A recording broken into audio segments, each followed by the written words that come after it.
হাদ্দাসানা Ubaidullah ইবনু মুসা, আমাদের কাছে হাদিস বর্ণনা করেছে উবাইদুল্লাহ ইবনু মুসা। তো হাদ্দাসানা আমাদের কাছে বর্ণনা করেছে উবাইদু। হাদ্দাসানা হচ্ছে এখানে মাফউল বিহি, আর উবাইদু হচ্ছে ফাইল, আল্লাহ হচ্ছে মুজাফফুন ইলাই। উবাইদু হচ্ছে এখানে মুজাফফুন ইলাই আসলে আমরা জানি পরবর্তী সূত্রে কাসরা হয়। তো এখানে আল্লাহের মধ্যে কি হয়েছে, কাসরা হয়েছে।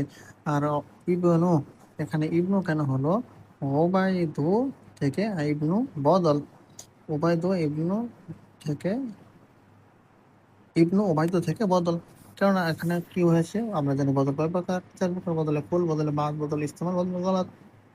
এটা হয়েছে ওবায়দু বদলে কুল, মিনাল কুল।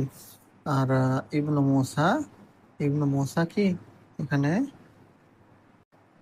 আবার এখানে হচ্ছে মুজাফফুন ইলাই। ইবনু হচ্ছে এখানে আবার মুজফ ইলাই। আর মুজফের মধ্যে কাসরা হওয়ার কথা, কিন্তু মুসা কি মামনু মিনাস সরফ। মামনু মিনাস সরফ আমরা কি জানি,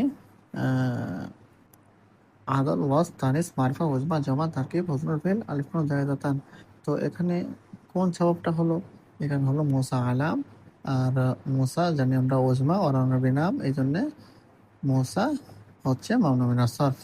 তো ক্বালা আমাদের কাছে তিনি বলেছেন, তিনি মধ্যে ক্বালা মধ্যে ওজমের ফাইল, হাদ্দাসা হলো ফেলে মাজি, না হলো মাফউল বিহি। মাফউল বিহি আমাদের কাছে হাদিস বর্ণনা করেছে। কে হাদিস বর্ণনা করেছে? আহ, হিশামুন, হিশাম ইবনু উরওয়াতা, হিশাম ইবনু উরওয়াতা। এখানে হিশামু কেন হলো? কারণ হাদ্দাসা ফেলের ফাইল, আর ইবনু হচ্ছে হিশাম থেকে বদল।